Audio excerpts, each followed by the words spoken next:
Legal cannabis was a $10 billion industry last year, and experts say it's going to be worth over $20 billion by the end of next year. And the big question is this: how do normal people like us, who aren't part of the 1%, how do we take the money in our pockets and participate in the largest transfer of wealth? My name is Charles. I'm joining Roz McCarthy and Eric Range of Canna Talk with Roz, and we explore those answers. I missed you guys. I'm so happy to be back. Today we're talking about public policy and policy making, and with the programs that are coming online.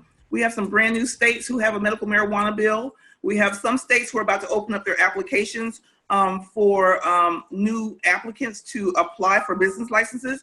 And then we have some states that are actually looking at having a adult use bill. And we want to really talk about the power of public policy in creating good policy from the front end when you are introducing a new program to a state. Because if you don't have good policy, in my opinion, you end up leaving behind a lot of different people. And so I have a tremendous group on today. First and foremost, Brother Eric Range, how are you? I'm doing well. And yourself? I'm good. Can't complain. Man, we've been moving and shaking all week long. As you all know, this is policy season, so I think this conversation today is fitting.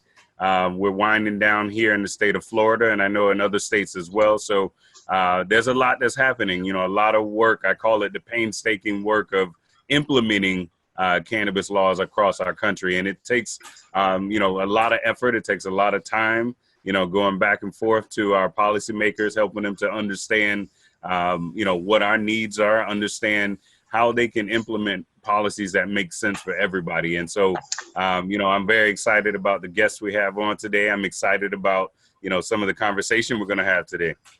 Absolutely. So first and foremost, if we can just have you, John Day, introduce yourself, tell us where you're located, and tell us a little bit about yourself and what you do in this space. Peace and love, everybody. I'm John Day Scott. I'm the Illinois chapter president, and I'm in Chicago right now at Mission Medical Cannabis Dispensary. So a little breather from the Friday madness to hop on call with you all, and I am elated to do so. Awesome. And then we also have Mr. John Payne. And John, introduce yourself and tell us a little bit about yourself. Sure. So my name is John Payne. I was the campaign manager for New Approach Missouri, which passed Amendment 2, legalizing medical marijuana in Missouri last fall. And now I run Amendment 2 Consultants. Awesome. I want to thank you guys both for coming on. And I titled this session is called A Tale of Three States. And basically we probably will have Stanley Atkins, the Georgia chapter president for Georgia, popping on in a few. But we're going to be talking about the policy in these states that are going legal and what work you have to do on the front end to make sure good policy is put in so that you have a strong program, a strong that's inclusive, that's going to be affordable for patients, that makes sense for patients. And so we'll kind of vacillate back and forth. And then also we have Eric, who will share from a Florida perspective of how Florida's policy is all kind of jacked up, in my opinion, and why. Let me tell you guys, I'm just going to be honest. I look to John really, and I'm so I thank him because he was able to create a model in Missouri. And I'm going to have him share a little bit of highlights of his program in Missouri. And then once he shares it, we're going to talk about how'd you get it put into place? How'd you get it done? So first, John, tell us a little bit, give us some high notes of the medical program in Missouri and how it's going to be set up, all the way from the business to the qualifications, and then also to the amount of the medical marijuana card, things of that nature. Sure. So the really key thing about Amendment 2 is that it is very patient friendly. It really puts the power in the hands of doctors and their patients to make the determination about what is the best medical treatment for them. So our qualifying conditions are very broad. Essentially, it says that any condition that in the professional judgment of a physician that can be benefited by the medical use of marijuana, they are allowed to write a certification for that condition under Amendment 2. So that means we expect that there's going to be a really strong patient base in Missouri, probably somewhere between 2 and 3% of the population. And we also, instead of a lot of proposals on medical marijuana or adult use marijuana, what they write in their proposals is a maximum number of licenses. And what we did instead is we wrote in a minimum number. The Department of Health and Senior Services has to issue a certain number of licenses, and it's at least one cultivation license for every 100,000 people in the state, one infused products license for every 75,000 people in the state, and then at least 24 dispensary licenses for each congressional district. And so what that works out to total across the state is about 60 cultivation licenses, 86 extraction licenses, and 192 dispensary licenses. So it's going to be a competitive market. It's incredible. And what's your population for your state of Missouri? 6 million. 6 million people. So let's break this down, guys. 60 cultivation licenses, 86 processing licenses, and 192 dispensary licenses. When you were I guess figuring those numbers out, was it based upon how'd you come up with the correlation of the numbers in regards to when you said 1 to every 75? Where'd you get that formulation from? So it's really just kind of taking a middle ground position between some of the states that came before us. Some of the states had very, very restrictive license numbers, like, Connecticut, New York, a lot of the East Coast states that passed this via legislature. Illinois also had quite a on the number of licenses. And then on the other end, you kind of had things like states like California and Colorado, where there were no limits at all. And, at one point there was like 400 dispensaries in the city of Denver just under the medical program. And we thought, well, that's probably not going to be very popular in Missouri. We have to have a middle ground here between those two. And so essentially we said, well, we want to have something that we know is going to meet the demand of the patients, and it's going to be a competitive market, but not so much that it will cost us at the polls. And so we said, all right, this is a good middle ground that's going to really make sense for everybody. Absolutely. So John Day, talk about Illinois. I mean, we just bag on Illinois a little bit. We love Illinois, love you guys, but talk about it, because I was frustrated with Illinois, their program. I remember when it first rolled out. So give it to us, John Day. Yeah, so 2013 was a very interesting year. That was when a lot of the smaller groups with big pockets were the ones making partnerships and acquiring the land and the licenses to open up cannabis dispensaries and cultivation centers. I was only kind of kept abreast of the application process post 2015. As far back as I know, the zoning laws, especially in Chicago, it's so disproportionate. You have extreme zoning laws to where you can have a business. The application fees in itself for cultivation alone is equal to someone's annual salary. And so right now, what Illinois is experiencing is this huge burst of new patients that have come through with our opioid bill, which some of you may have a lot of information on, because it has just skyrocketed our patient count. I think last year we were at 33,000 for the state medical cannabis patients, and now we're at about 58,000, but we're still not accounting for the over, I think, 150,000 that are actual, like, they're registered, they just haven't started purchasing. And with 12.74 million as the population of the state, there's so much more room for so many more patients, but then comes the limitation of the medical program. So right now, Illinois is sort of in this waiting in the pond space, where we have a governor who's saying, yes, legalize right now, but on the ground floor down in Springfield, there's a lot of issues that aren't even really being discussed and are being kind of tap danced on in the shell bill that you all will start hearing about in May. Governor Pritzker, our new governor, that's kind of been his ride into the office, legalizing recreational cannabis. One of the main concerns is, will there be enough cultivation centers? Yes, that's actually not the biggest issue. The biggest issue is, will people have access to it? Will enough small craft businesses have an opportunity? Will these licenses start opening up? And will we be able to produce different types of licenses so that you're not limited to, oh, I can only have a dispensary or a cultivation center? So it's a lot going on. Roz, I think all of you are mute. It's me. So Okay. Hey, Stanley, we're so happy. I want to hold on 1 second. Stanley, so happy to have you on, brother. Can you hear me? Yes, I can hear you. Can you guys hear me? We can hear you. Great. Introduce yourself, Stanley. This section is all about the tale of 3 states, Missouri, Illinois, and Georgia. So tell the folks about who you are and what you're doing in the state of Georgia. Hello, everyone. My name is Stanley Atkins II. I am the Georgia chapter president of Minorities for Medical Marijuana, also known as the Cannabis. And what I'm doing here in Georgia is I started out just advocating, trying to get our laws expanded. And then once I realized that it takes us to take a hands-on approach to ultimately affect the law, I went full in with the policies, the procedures on how to actually stay abreast and make sure that we had an equitable law here in Georgia.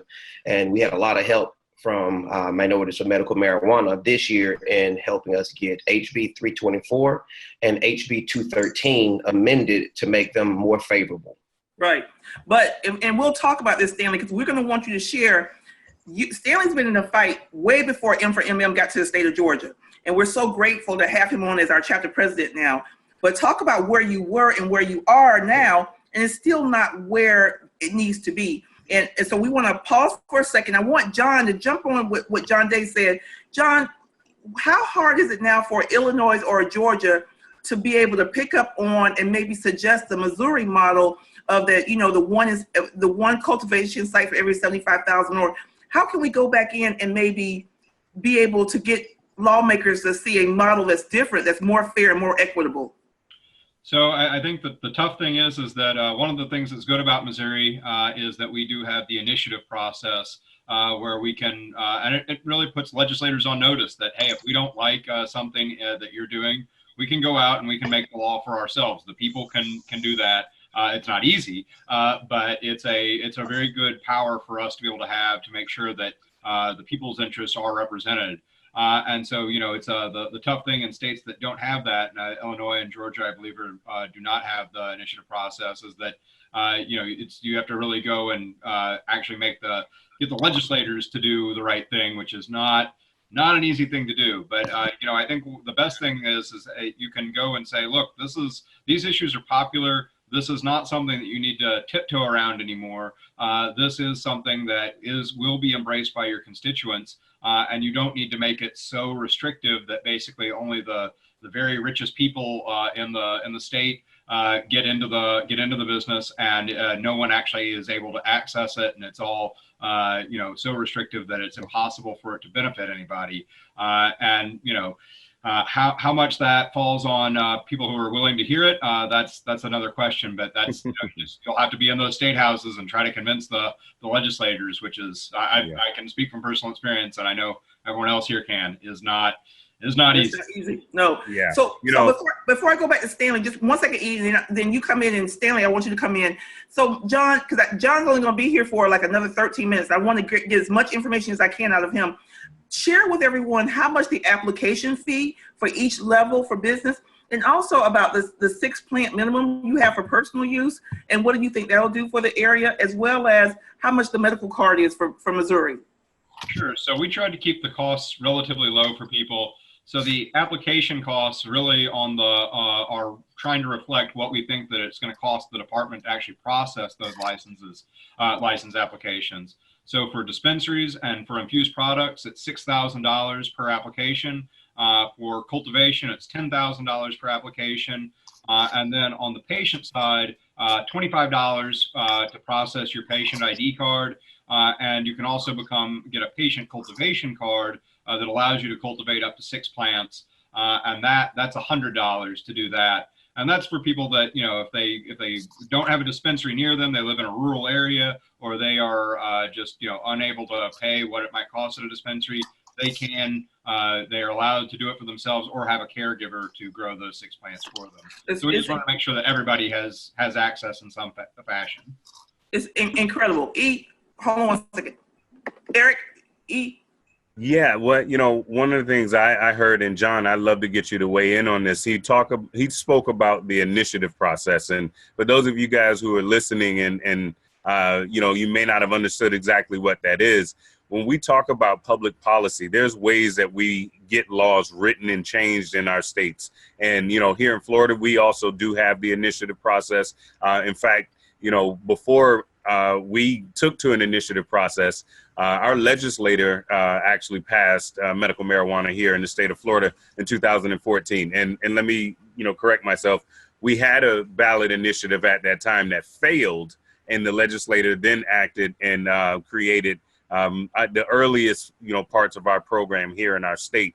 And then we went back in 2016 with the ballot initiative, and we expanded our medical marijuana program. That's one part of the process, guys. And John, talk about, what it takes in order, like you said, it's not easy to get that done. What is that like? If you are in a state where you are able to, create a constitutional amendment or, change the laws in that regard, what are some of the things that, goes into that?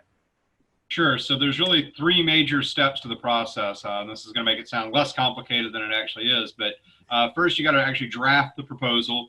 And that's, if you're going to do it right, you really want to have a lot of people involved, because you want to be able to see what are the mistakes you might be making, get any possible feedback on the major provisions of it. And, especially if you're going to do a constitutional amendment, you have to remember that this can't be changed, at least in Missouri, it can't be changed by the legislature. So it can only be changed by the vote of the people. So you do have to be very careful about making sure that you're not being too prescriptive in exactly how every single detail of the program works. But then once you have the language written, you take it to the state, usually to the Secretary of State's office, and they say, yes, this meets the constitutional requirements, and say it can be approved for circulation. Then you go out and you gather a lot of signatures. And I don't know what the threshold is in every state, but in Missouri, it was about 180,000 signatures. And a lot of signatures were invalid. So we ended up with about 300,000 by the end of it, which is. What do you mean by invalid? I'm sorry to cut you off, but invalid signatures. So the person who signed it was perhaps not registered to vote, or they might live out of state, or the signature is just illegible. There's a lot of things that can cause it to be invalid. But yeah, so then after you get all the signatures, you take those, turn them in, and then you have to go and run the campaign and persuade people to actually vote for it. And in Missouri, we had the unique situation of having 3 medical marijuana proposals on the ballot at the same time last year. And we actually, ours was the only one that passed. We got about 2/3 of the vote. One of them got 1/3 of the vote, and one of them got about 46% of the vote. And, we did that by basically just hammering home, this is about allowing patients who have debilitating medical conditions to get access under the supervision of their doctors. And that was a message that won. Good. So Stanley, talk about Georgia, and can you share some of the nuances? Like, so Georgia's one of those Willy Wonka, the golden ticket, like you got 5 golden tickets, and you know how it is in John Day in Illinois. This is what I call it, the Willy Wonka effect. Talk about Georgia and how, there's a program now, and we were able to fight for minority inclusion, but it's very restricted. If you could share some highlights, that'd be great. So initially the program is, although it is currently restrictive, it was initially more restrictive. That's where some of these literature came in that Roz helped us submit to the state and to our representatives. And this was stating how restrictive our bill was. So like initially for our hemp bill, we have 2, a hemp bill and our medical cannabis bill. Initially, the hemp bill was going to be a $100,000 application fee for your organization. $10 million in capital, but aside from that, there was going to be a $100,000 so-called vetting fee, to where your organization was going to have to send in $100,000 that did not go to your application. It just went to put your name in the hat to say, hey, when you give out applications, I will remind you that I want one. They were only opening up on the industrial hemp side for 3 permits for processing.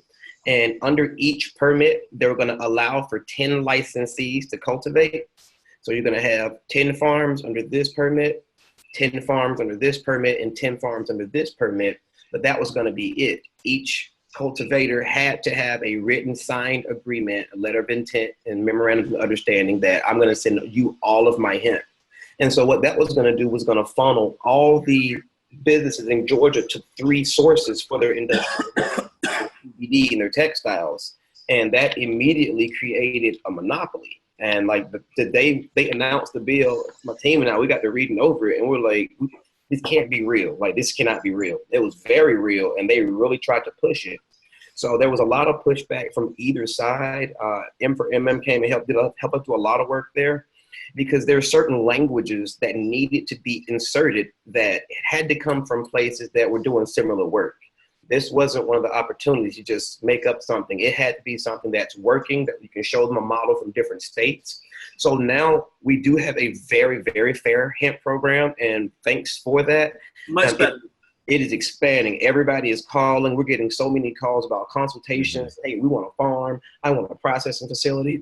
So now the fees are $50 per acre of industrial hemp with a max of $5,000. So technically you can have a 100-acre farm. And they didn't put a max on permits. There's no cap on permits. And they did allow to where now you can have a cultivation license and a permit to manufacture. So you can actually possess both licenses. You can actually technically vertically integrate yourself. If you have the resources, you can keep everything in-house. You can really go from, from seed to table on some of the things, as someone said recently. And with the medical cannabis program, now there's still a lot of flack, a lot of pushback coming. Governor Brian Kemp did sign it last week. It is a program.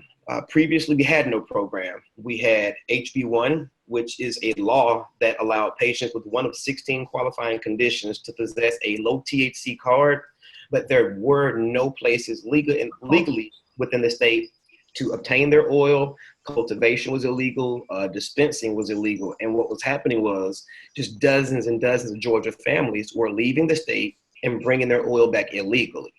And a lot of the patients, against some of their better judgment, had to come down to the Capitol and say, hey, I'm illegally bringing this into the state. If you want to know how we're getting it, guess what? We're risking our lives. We're risking our freedoms. So they introduced HB 324 this year, which was Georgia's HOPE Act. And upon the initial introduction, it was similar to the hemp bill. It was terrible. Terrible. It was terrible. They wanted to give out very few permits. So they initially said, hey, we want to give out 10 permits. We want to give out 5 tier 1 permits and then 5 tier 2 permits.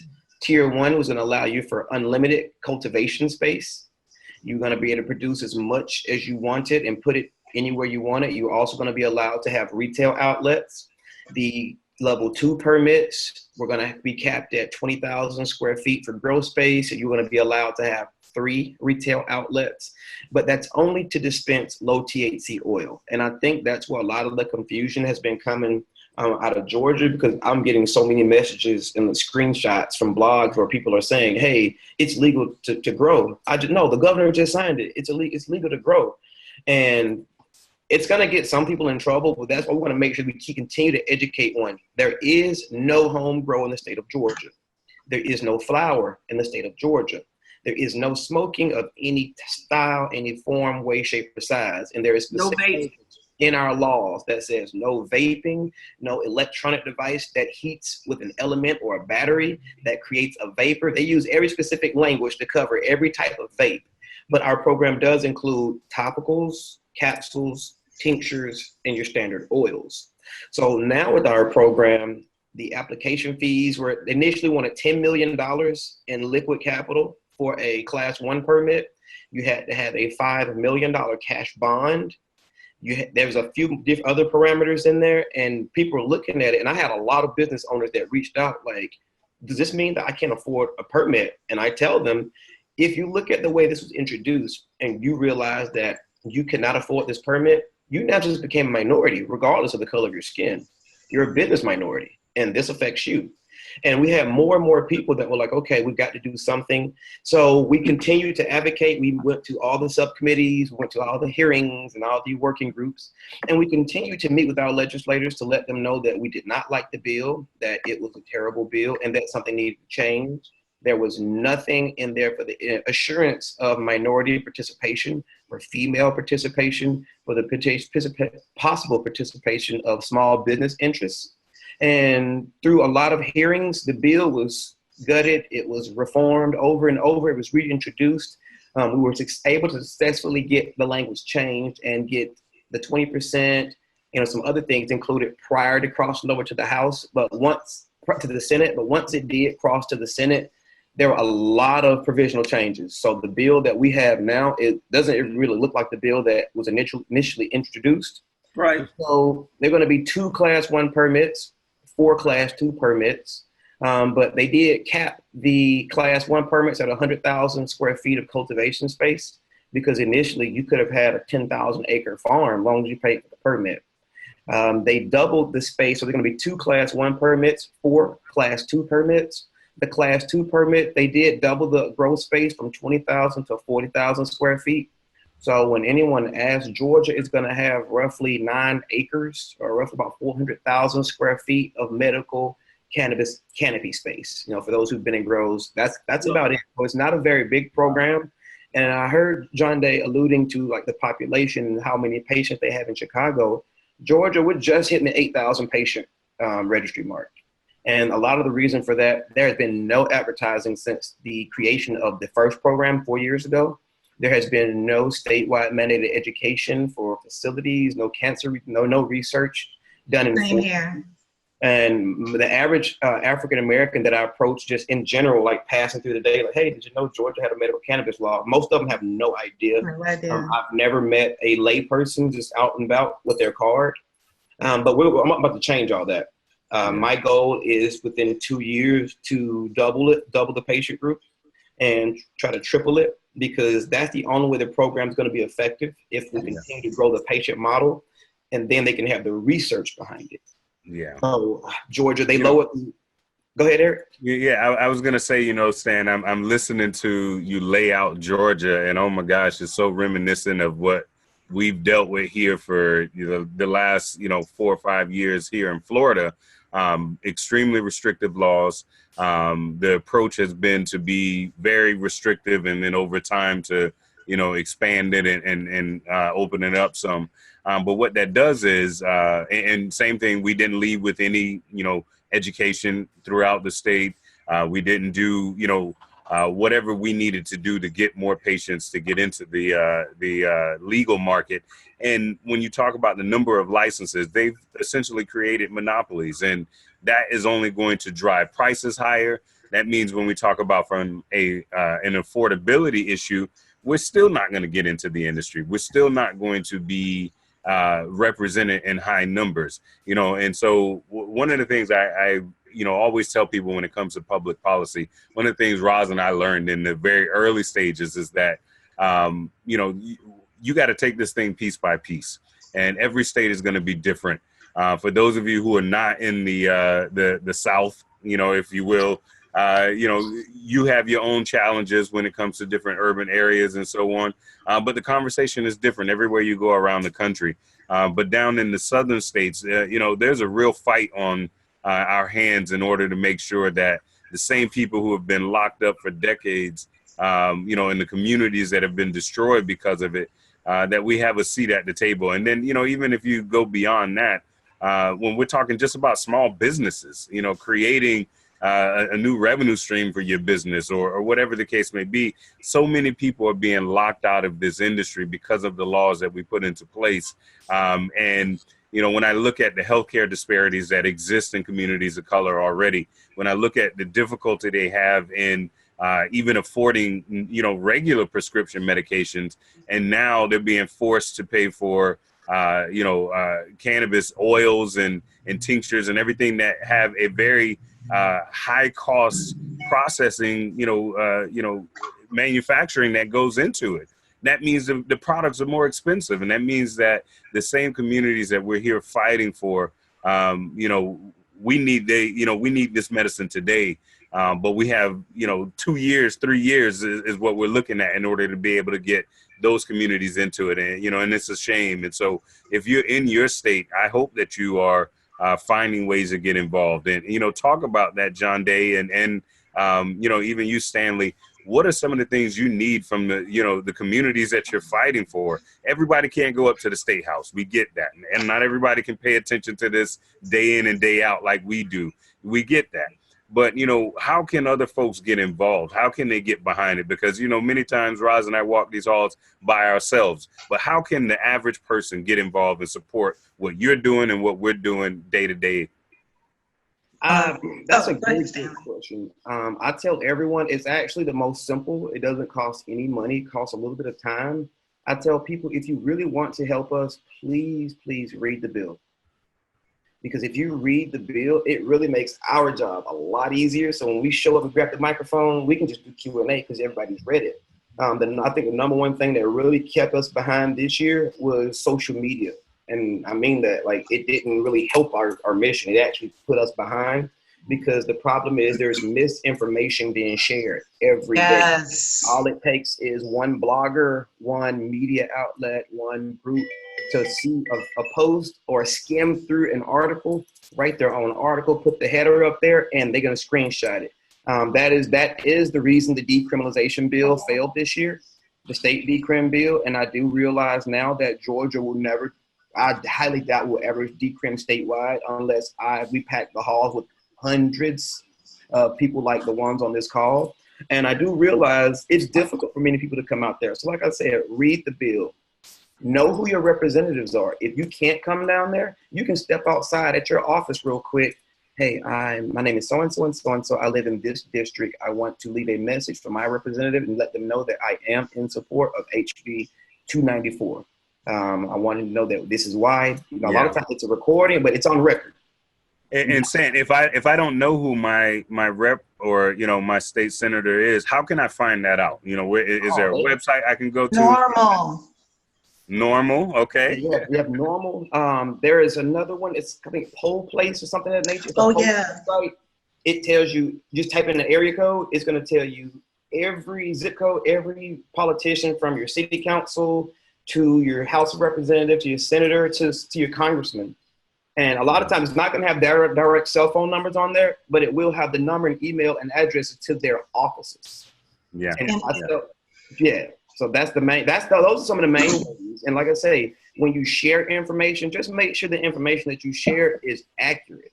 Because nobody wants to be right. Like Denzel said, they just want to be first. And sometimes that first person will tell somebody, they screenshot, they send it 100 times. By the end of the day, it's on 50 different pages, 100 different pages, and it's wrong.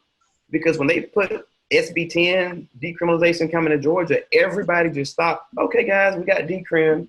But when we went down to testify in front of the subcommittee, it was 3 people. It was myself, Olivier, and attorney Gerald Griggs. And when I saw that, and I looked on the list, and I was the first person to sign up, and I was like, oh man, this is gonna be rough. And I sat down and looked at Senator Jones like, here we go again, because we tried this out in, I think, 17. If I could interject, because Stanley and I actually talked about this the last time I was in Atlanta. Sure. The disconnect between information, because as a blogger, that's one of the burdens that I bear every time I put out information. So if you are going to contribute editorial, a media platform, I say keep it educational, encouragement to get active, not necessarily the opinions. Here in Illinois, as we're building the M4MM chapter, it does take a lot of time simply because of the misinformation. You get a forum together about registering for the program, and then someone raises their hands and says, yeah, so how much of this is going to reparations? Wait. So you have to start at a very small place, but you have to start where the people are already. And that's sort of been the bird's eye view that I've been taking, working in a dispensary that is in a very diverse community, a community that is primarily African American and Hispanic. Right. There's people who walk by the dispensary all the time to go to their weed dealer around the corner from us. And we understand that. So instead of saying, hey, come in here and get some legal weed, it's not just about legal weed to these communities. When people say legal weed, now we have to educate them on what does that mean. Right. Me right. going to buy legal, or me legally being able to buy wherever I want or grow whenever I want. And more patient participation, just like Stanley said, it's what's necessary. But Illinois is kind of like the South too. Once you get south of like Chicago, it's the whole Bible Belt, and the dispensaries are far and few in between. So if there is a population of people of color, it's almost like they just disappear. And so that's why I wanted to have John. Let me just give you guys a framework of what's going on. John had to jump off. He'll come back on at another week or whatever, or if we want to have him back on, he's available to consult with. One thing we can't do is any state that's trying to do an adult bill, and you have definitely misappropriate the time on the medical side where you've made it this whole the 5 golden tickets. We as a community cannot support an adult use bill if you haven't done right by us on the medical bill. If you don't have the things from a social justice aspect, from a patient advocacy aspect, as well as from a business economic development aspect. So we have to really make sure that as we're seeing states like Illinois, I'm headed to Pittsburgh. I'm not Pittsburgh, but Harrisburg, Pennsylvania. They're looking at an adult use bill. And I'm doing a testimony on Monday. And we can't have, if we don't have bills that look similar to John's bill is great. And it needs to have, even on top of that, a minority participation threshold. And so that's how you make sure. How wonderful would it be if we had 6 plants in Illinois? Yes. $25 card. I mean, Stan, you could do so much education with saying you can produce your own medicine. So you guys, I want you guys to stay and talk about it. I'm headed to St. Louis because I got to go do a boot camp. I love you guys. You keep the conversation going, but I just want you guys to give us the energy and give us the tools that we got to do to make sure we change the face of what's going on. Thank you guys. Hey, Roz, we love you. Safe travel. Never not working, I know, right? on the move, man, and we keep it moving. So we're gonna wish her safe travels, and she's headed out to Missouri. We're wrapping up the boot camp that we have going on out there, helping people understand how to apply for the licenses that are going to be available, how to get prepared, and knowing the ins and outs. So that stuff is extremely important. Talk to me, guys, about when it comes to connecting with other organizations. John Day, I know you've done a lot of this. Stan, you as well. As minority organizations, and here in Florida, we certainly connect with other organizations as well. But we also have to, we have to make sure that our message stays at the forefront, which is why minorities for medical marijuana exist. But the work that we do can't be done without the support of others. So, John Day, talk a little bit about that, and then Stan, you as well. Talk about how important it is for some of the partnerships that you guys have, and what that means to you guys on the ground. Partnerships are everything, because it was for instance, Chicago Normal, that was my first nonprofit. I got some voluntary opportunities with Illinois Women in Cannabis, and got a lot of know-how just about from business building from Minority Cannabis Business Association. What we try to keep very clear as the Illinois chapter for M4MM is the minority part. It's very important that we keep that on the front screen, because when we say minorities, sometimes it teeters into all women. Sometimes it teeters into even veteran groups. But when we speak about minorities, it is racial. And sometimes you have to be bold enough to tell organizations, okay, we do see color. And it's important that you do too, if you want to partner with us on this particular project or this particular initiative. When sometimes some organizations like to have the right language to be politically correct. With my chapter, it is what it is. It's people of color. Mm-hmm. Well, And Sam, one talk thing, about, yeah. here in Georgia, a lot of minorities haven't been participating in this until like the last year or two. Like once it became like a popular, once we did the decrim in Atlanta, like back in I think 2017, cannabis became popular. It's like everybody wanted to come out. Oh, I'm an advocate. And it's like, and then everybody wanted to take pictures and talk about, decrim. And it's like, by the way, guys, we've been working on this for 16 months. What? Y'all didn't just do this? No, a long time. And similar to John Day's story, as a patient, I was really sick when I got into this, and I didn't know what to do. I didn't have social media. I was a firefighter, so I didn't know a lot of medical patients whatsoever. I didn't know pretty much many people that smoked. And Peachtree NORML was my first advocacy group. And the way I got involved with them was I was really sick. I was going through a lot, and I was stressed out. And I made a post on Facebook and said, if I go to the steps of the Capitol and light a joint, who come bail me out? And I got a lot of people responded like, hey, bro, we know what you're doing. Like, we'll come get you. And then somebody tagged, why don't you check out Peachtree NORML or call Peachtree NORML? I had heard of NORML, but I didn't know we had one. And once I got involved with them, I saw like, wow, there are big groups out here. They have entire parades and rallies. So as opposed to some of the other states, Georgia is really still current, doesn't have a lot of cannabis activist groups. There are some. You have the M for M, you have your Peachtree NORML, you have your, I think it's Georgia Minority Cannabis Coalition. There's a few other small groups, but I realized that in order for us to be effective, when it comes to nonprofits, there's a lot of egos, there's a lot of egos, and if you're going to be effective in this, you got to humble yourself, because what we're trying to do is bigger than any one person, bigger than their ego, bigger than their bank account and their work portfolio. So I just took the approach where a lot of different groups, they have the same mission, but they can't do it together. It's like everybody, well, I know he said what I said, but I want to say it instead of him. And the politicians sat us down this year and told us, that's why you guys are ineffective. That's why a lot of your bills prior to this year get killed every year, because we have 50 different people from 5 different groups saying the same thing in our ear, and it's obvious to us that you guys aren't unified. So, and Stanley, I'm so glad that you mentioned that, because what I've been seeing is a lot of cannabis-based events, maybe conventions or forums, where you will literally see tables of 3 or 4 different organizations, and the literature is exactly the same. It's a different pamphlet, but they're all saying the same thing. And so I just think about it. Look at that stack of wasted trees that they're about to pass out that says the same thing that our wasted stack of tree paper is using.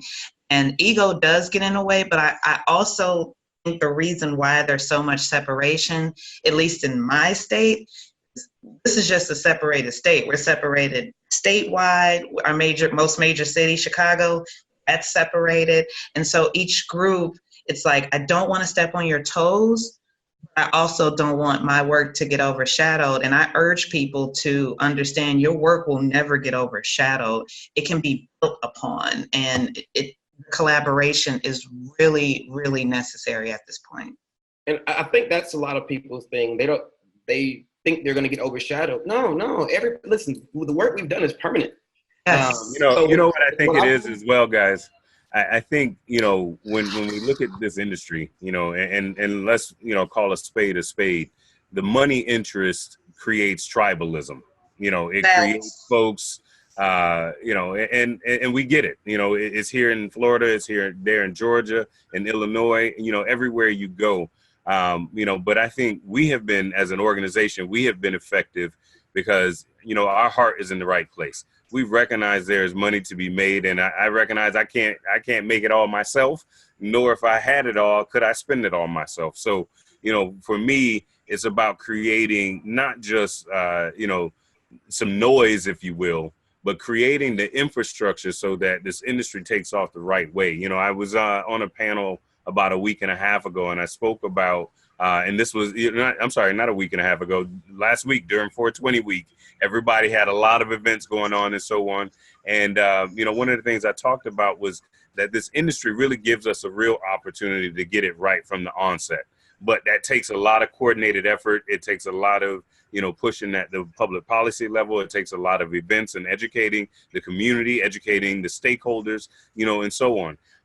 And we have to recognize that we can all play a role, and, politics is a contest of interest, and the better organized we can, have our interests be, the more aligned we can be in that, the more we can actually get done. And so, I think we need to all recognize that if you're keeping it focused on the patients, if you're keeping it focused on the community, focused on, the folks who have been impacted by this, then I think we'll get it right. And that, we're not going to always get it right the first time.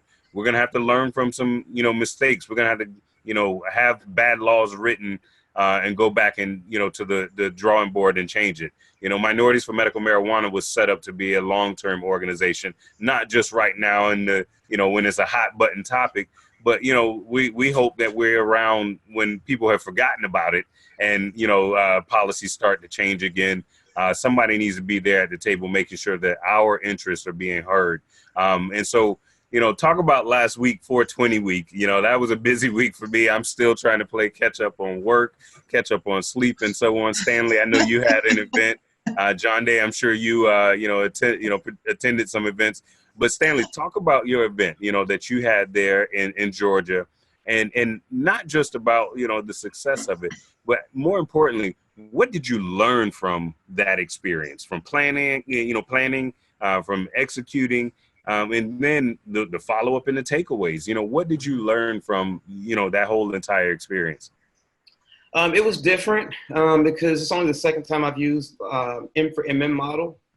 So a lot of time, my initial mixers, I had them in different venues. So with this one, I felt that it was right on time because now there's a shift in the culture in Georgia.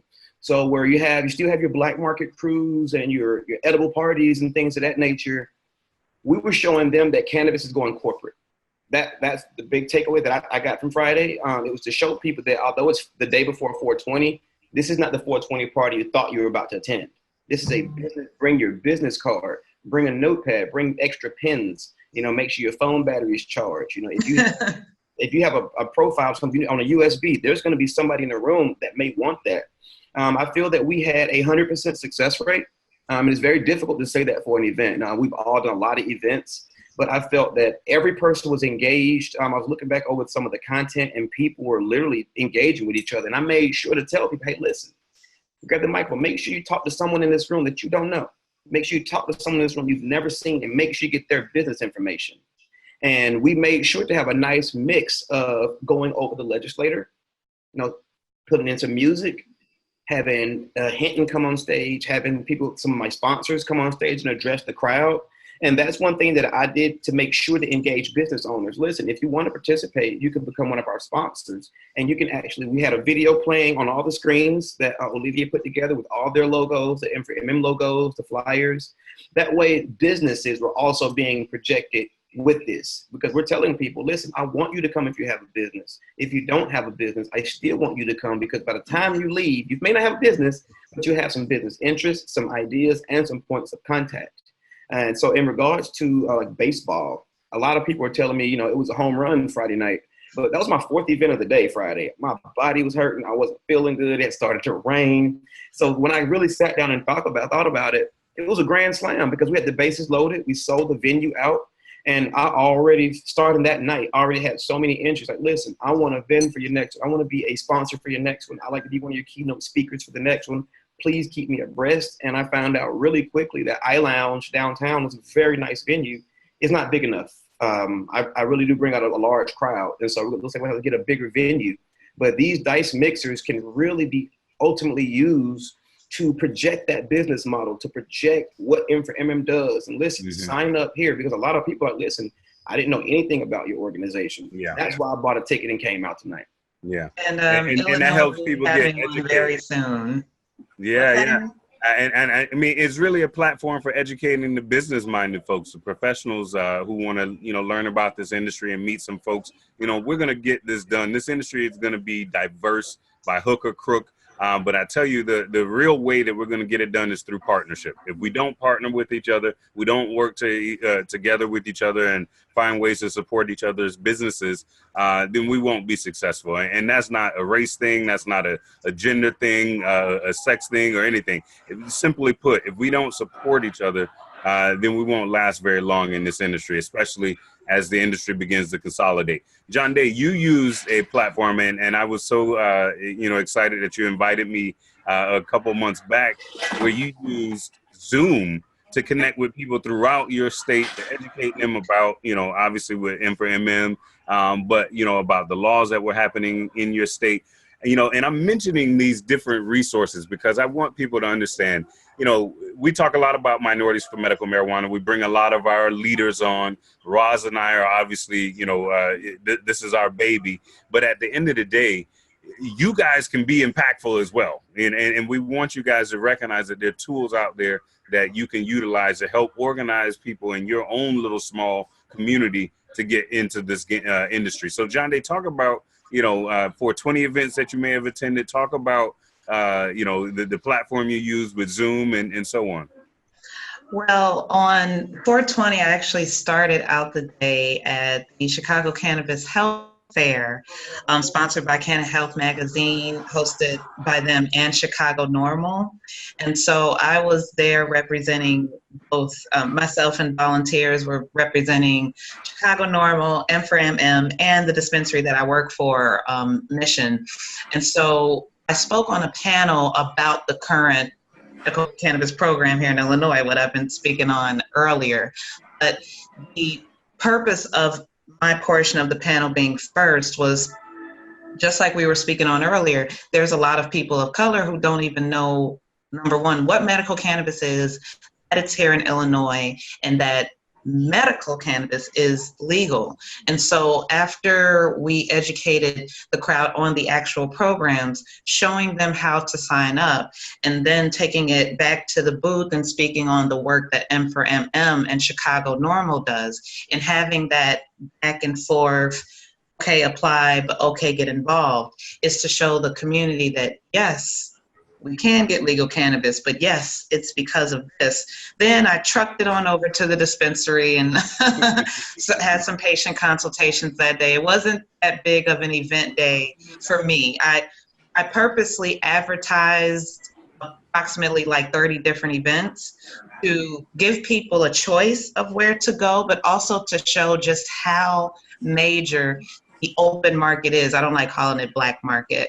The open cannabis market is, there's a lot of cannabis edible ladies. There's a lot of people who do events. There are a lot of people who have their own pre-rolls and dabs.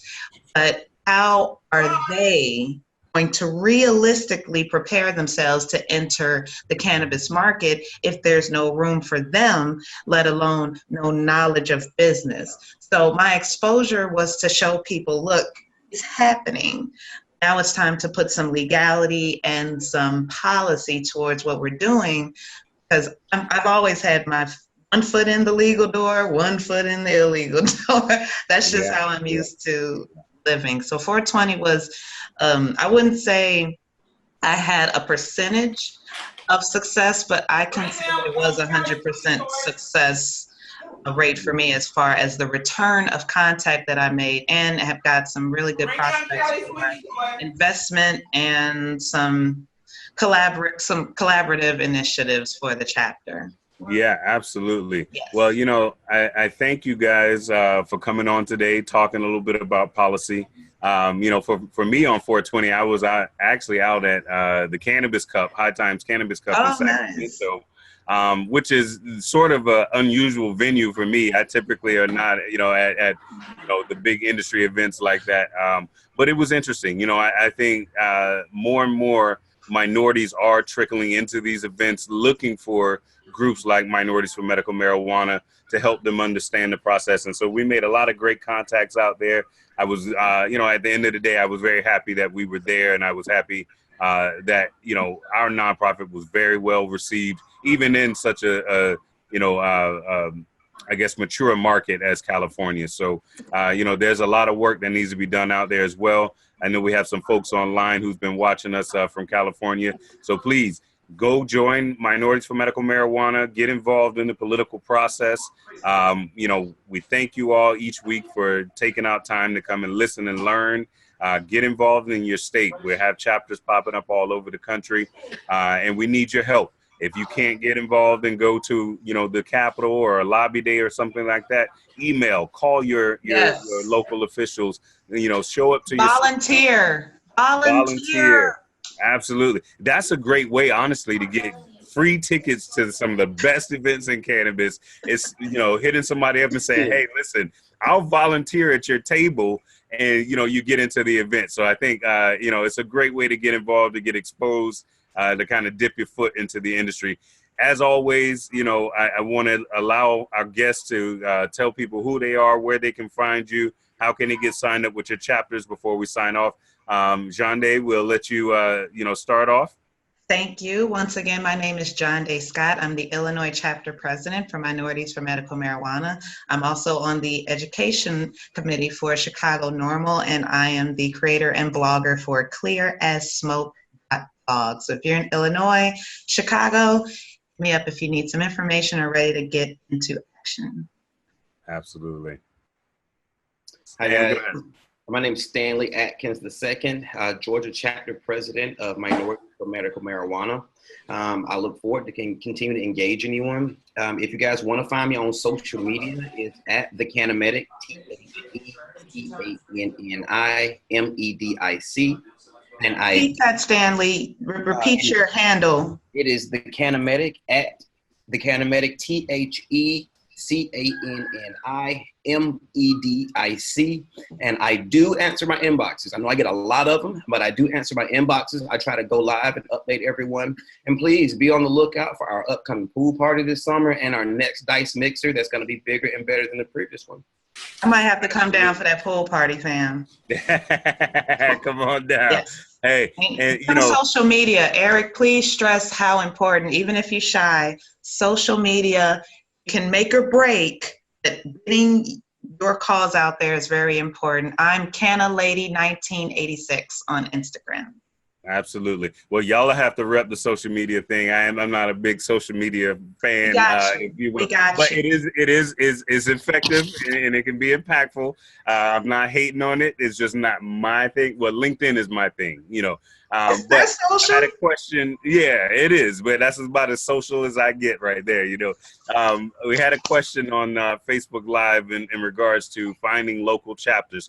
What you need to do is go to Minorities for Medical Marijuana's website. That's mmunited.org, and you can sign up. Once you become a member, our membership director will get in contact with you. We'll get you plugged in with the chapter in that state. Recognize that in some states we don't have chapters, or the chapter is just getting underway, and so we may need you to step up into a supportive role and help us to getting that chapter off the ground in your area. So if you want to get involved, reach out to us through our website.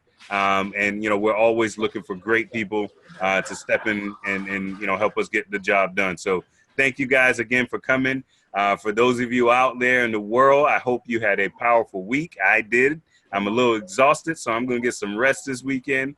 Unfortunately, I won't be on with you guys next week. I am taking a little bit of a vacation. I got to go do a little wedding, so I won't be on the actual call next week. But Roz will be here holding it down for you guys. Make sure you bring somebody else to come listen in. All right. Go love on your family. Go get some rest this weekend. And let's hit the pavement again next week on Monday. Take it easy. Love and light, everybody. Till next time.